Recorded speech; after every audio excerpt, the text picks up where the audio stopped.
Viewers, अभी हम जा रहे हैं अगरसेन की बावली में, और आपको याद होगा कि फ़िल्म पीके से इस जगह को बहुत ज़्यादा पॉपुलैरिटी मिली है और यहाँ बाकायदा लोगों ने ख़ास तौर से इस बावली को देखना आना बहुत पसंद किया है। और मैं आपको यहाँ का एक छोटा सा व्यू दिखाना चाहती हूँ बाहर का। यहाँ के बारे में सारी तारीख़ आप इस पर पढ़ सकते हैं, जो भी यहाँ की हिस्ट्री है, जो कुछ भी इसके बारे में लिखा हुआ है। और मैं आपको ये भी बता दूं कि आजकल यहाँ पर शूट करना बिल्कुल सख्त मना है और बहुत ही ज़्यादा दिक्कत के साथ मुझको यहाँ पर ये शूट करना पड़ा और यही पोज़ देना पड़ा कि हम सिर्फ फ़ोटोग्राफ्स ले रहे हैं। आप ये देखिए कि तमाम डिटेल इस इमारत के बारे में यहाँ लिखी हुई है, लेकिन इसके बारे में एक बड़ा अजीब सा कंट्राडिक्शन है। उसके बारे में मैं आपसे अभी आगे डिस्कस करूँगी कि मैं चाहती हूँ कि उससे पहले जो इसके बावली का जो ऊपरी हिस्सा है वहाँ पर एक मस्जिद बनी हुई है। देखिए, ये बहुत खूबसूरत मस्जिद बनी हुई है और कहा ही जाता है कि ये बावली अगरसेन की है। कुछ लोग कहते हैं कि असगर हुसैन की बावली। अब मुझे एक चीज़ ही समझ में नहीं आती कि अगर ये बावली असगर हुसैन की है तो मस्जिद का होना समझ आता है, लेकिन अगरसेन की बावली के अंदर मस्जिद का होना, ये चीज़ मुझको कतई समझ में नहीं आती। और हो सकता है कि ये मस्जिद काफ़ी बड़ी रही हो, लेकिन इस वक्त जिस तरह से जिस पोजीशन में है वो मैंने आपको दिखाई है कि ये सबसे ऊपरी हिस्से में ये मस्जिद तामीर की हुई है। ये भी हो सकता है कि उस दौर में जो लोग यहाँ की बावली की रख रखाई, साफ़ सफाई का इंतज़ाम करते होंगे, वो लोग यहाँ पर नमाज अदा करते हों। खैर, ये तो एक अलग बहस का मुद्दा है। तारीख़ के पन्नों के अंदर झांकना पड़ेगा और देखना पड़ेगा हकीकत क्या है। तो देखते हैं कि और नीचे की जानिब भी आप सामने देखिए, ये जो आप सामने दर देख रहे हैं ना, जो मंजिल की शक्ल में है, ये तकरीबन ये समझ लीजिए ये इसके खंड हैं, ये इसके हिस्से हैं और नीचे तक जाने के लिए काफ़ी ऊंची ऊंची सीढ़ियाँ बनी हुई हैं। यहाँ लोग आ रहे हैं, जा रहे हैं। और ऊपर का हिस्सा देखिएगा आप, तमाम तर इमारतों से घिरा हुआ है। वो भी मैं आपको आगे इसका एक व्यू चाहूँगी कि मैं आपको दिखाऊं, लेकिन उस सबसे पहले मैं बात करना चाह रही हूँ कि इसकी जो ऊंचाई या लंबाई कह सकते हैं वो बताई जाती है कि 60 मीटर है और 15 मीटर इसकी नीचे जो चौड़ाई है। कई हिस्से बने हुए हैं। जब मैं पहले यहाँ पर आई थी तो ये जो आप आखिर में देख रहे हैं नीचे काला पानी जो इतना ख़राब सा हो रहा है, यहाँ तक मैं होकर गई थी। यहाँ पानी का एक सोता है जहाँ से पानी निकलता है और अब तो यहाँ जाना बिल्कुल बंद कर दिया है क्योंकि यहाँ कई सारे हादसे भी हो चुके हैं। और ये कहा जाता है ये काला पानी अपने अंदर इतनी चमक रखता है, इतना चमकीला होता है कि वो लोगों को खींचता है और जब लोग नीचे की जानिब जाते हैं या इसकी तरफ उनका अट्रैक्शन बढ़ता है तो इस पानी की जो खूबी है वो ये है कि ये जान तक ले लेता है इंसान की। तो इसलिए ये जगह बहुत हाउंटेड है। यहाँ बहुत सारे हादसे हो चुके हैं। लोग यहाँ पे अजीबोगरीब चीज़ें देखते हैं, कुछ अदृश्य शक्तियाँ भी उनको दिखाई देती हैं।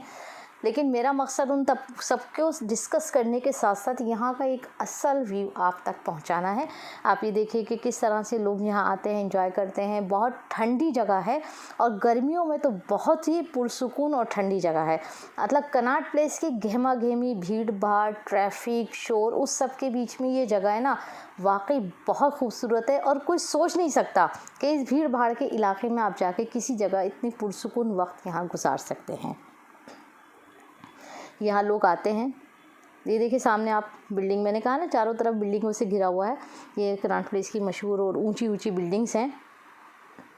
और हैली रोड पर जाने का रास्ता हालांकि बहुत तंग है, पार्किंग की सुविधा भी नहीं है। गाड़ी भी आपको काफ़ी दूर पार्क करके तब जाना पड़ता है। लेकिन एक अच्छी इमारत को देखने के लिए, एक हॉन्टेड प्लेस को देखने के लिए इतना तो किया जा सकता है। और फिर यहाँ का सुकून, इसकी खूबसूरती, और ये उस दौर की खूबसूरती है जिस दौर के अंदर हम कहते हैं कि लोगों के पास साइंस, टेक्नोलॉजी, इंजीनियरिंग, इस सब का कोई डिप्लोमा नहीं था, कोई कोर्स नहीं था। उस सब के बावजूद ये देखिए आप किस कदर खूबसूरत बिल्डिंग है। ये बावली जो है, मतलब बिल्डिंग में इसलिए कह रही हूँ कि जो चीज़ हम बिल्ड करते हैं, तैयार करते हैं, सामने लाते हैं, ये दर देखिए किस कदर खूबसूरती के साथ बनाए गए हैं। हालांकि आज हम इनको सिर्फ फोटोग्राफी की नज़र से देख रहे हैं, लेकिन इसका पानी किस तरह पूरे शहर के लोगों के लिए एक तरह से ज़िंदगी देता था, वो एक अलग पहलू है। वो उस दौर के लोगों के लिए बहुत इम्पोर्टेंट था। आज के दौर के हम लोग तो सिर्फ उसे देखने जाते हैं, शौक़ में देखने जाते हैं। ये देखिए यहाँ ईंटें लगा के रस्सी बांध दी, वरना मैं सामने तक जहाँ कबूतर उड़ रहा है ना, यहाँ तक मैं जा चुकी हूँ। आज तो मैं सिर्फ आप लोगों के लिए एक ब्लॉग बनाने के लिए आई थी। मैं यहाँ कई बार जा चुकी हूँ और जैसा मैंने कहा कि मैं नीचे पानी के आखिरी हद तक गई हूँ और जो मेरे पास फ़ोटोग्राफ्स हैं पुराने, उसमें मैंने देखा कि कुछ फ़ोटोग्राफ्स में कुछ अजीब व गरीब चीज़ें आई हैं, लेकिन मैं उनके बारे में कुछ कह नहीं सकती हूँ। लोग आते हैं, सीढ़ियाँ बड़ी तेज़ी से उतरते उतरते तब थक जाते हैं तो अपने आप खुद ब्रेक लग जाता है पैरों में। ये देखिए धीरे धीरे सन्नाटा बढ़ता जा रहा है, नीचे तक जाना मना। ही पानी देख रहे हैं ना आप, बहुत बदबू है इस पानी में, सड़ चुका है पानी। ये बरसात की वजह से या किस वजह से यहाँ जाना बंद कर दिया इन्होंने। इधर देखिए धीरे धीरे पानी बढ़ता हुआ इन सीढ़ियों तक आ जाता है। कबूतर हैं, चमगादड़ भी एज़ यूजुअल यहाँ पर हैं, जिस तरह पुरानी इमारतों में होती हैं। तो उनके बारे में तो कुछ कहा ही नहीं जा सकता, क्योंकि इन लोगों को आने जाने के लिए ना कोई ट्रैवल टिकट लगता है और ना कोई एंट्री पास लगता है। निहायत खूबसूरत फ़न तामीर, बहुत ही खूबसूरत, जो उस दौर की शैली को दर्शाता है। ये कंस्ट्रक्शन, ये दर, ये ईंटें एक के बाद एक किस तरह से कितनी सफाई के साथ रखी हुई हैं कि आज हम तसव्वुर भी नहीं कर सकते। और कितनी बड़ी जगह, जैसे ये दिख रहा है ना आप नीचे, तो यही पानी है जिसके बारे में कहा जाता है कि लोगों को अपनी तरफ खींचता है। और हकीकत है कि यहाँ सीढ़ियों पर खुद ब खुद आपके कदम नीचे की जानिब चलने लगते हैं। और ये मेरा ज़ाती तजर्बा है, ये ऐसा नहीं है कि मैं सुनी सुनाई बातों के बारे में आपसे कह रही हूँ। और आप लोग खुद आकर भी यहाँ एक्सपीरियंस कर सकते हैं, यहाँ की ठंडक का एक्सपीरियंस कर सकते हैं, यहाँ की शांति का एक्सपीरियंस कर सकते हैं। यहाँ सीढ़ियों पे चढ़कर और जब हम वापस आते हैं तो उस वक्त जो इंसान के दिल की धड़कन, वो सांस ऊपर नीचे हो रही होती है, उसका तजर्बा भी आप एक बार ज़रूर कीजिएगा यहाँ आकर। लेकिन कुल मिलाकर यह है कि खूबसूरत जगह है और हर हॉन्टेड जगह भी खूबसूरत हो सकती है। हर खूबसूरत जगह हॉन्टेड हो ये ज़रूरी नहीं, लेकिन हर हॉन्टेड जगह खूबसूरत हो ऐसा हो सकता है, जो अब तक का मेरा तजर्बा है। क्योंकि यहाँ के पत्थर, यहाँ की तामीर और जिन लोगों ने इसे बनवाया, वो तमाम चीज़ें अपनी जानिब खींचती हैं। और उस सब के साथ वहाँ की जुड़ी हुई जो स्टोरीज़ होती हैं, जो लोगों तक पहुँचती हैं अलग अलग तरीक़े से। तो ये मैं आपको बार बार दिखाना चाहती हूँ कि ये वो पोर्शन है। अब बिल्कुल नीचे तक, सामने दीवार तक मैं होकर आ चुकी हूँ। अब पता नहीं किस कारण उन्होंने बंद कर दिया, लेकिन है जगह खूबसूरत। और जैसा मैंने पहले ही कहा कि ये इमारतें मुझे बहुत ज़्यादा अपनी तरफ खींचती हैं। ये तारीख़ी पत्थर और उन सब की एक हिस्ट्री, बड़ी दिलचस्प चीज़ें होती हैं।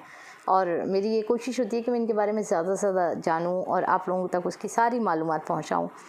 कितना आप जहाँ नज़र दौड़ाएंगे एक अलग ही मंज़र दिखाई देगा। हालांकि है सब एक जैसा ही, लेकिन इतना सुकून है, इतना पीसफुल एनवायरनमेंट है यहाँ का कि मैं बता नहीं सकती। हालांकि लड़के लड़कियाँ सब लोग यहाँ आते हैं और अपने अपने तरीक़े से उठना बैठना, बातचीत करना, फ़ोटोज़ खिंचवाना और यहाँ के इन तमाम मोमेंट्स को एंजॉय करना, ये सब का अपना अपना तरीक़ा होता है। लेकिन फिर भी उस सब के बावजूद मैं यही कहूँगी कि जगह बहुत पीसफुल है और बहुत ही खूबसूरत जगह है, पुरसुकून जगह है, जो मैं बार बार आपसे कह रही हूँ। और जैसा भी है, अब किसने बनवाया, क्यों बनवाया, वो एक अलग मैटर है, लेकिन जिसने भी बनवाया बहुत ही खूबसूरत और सोच समझ के ही नक्शा यहाँ का पास किया गया होगा। ये सीढ़ियाँ देखिए आप, बहुत सारी सीढ़ियाँ हैं। चलिए मिलते हैं इंशाल्लाह फिर किसी नए हॉन्टेड प्लेस के साथ।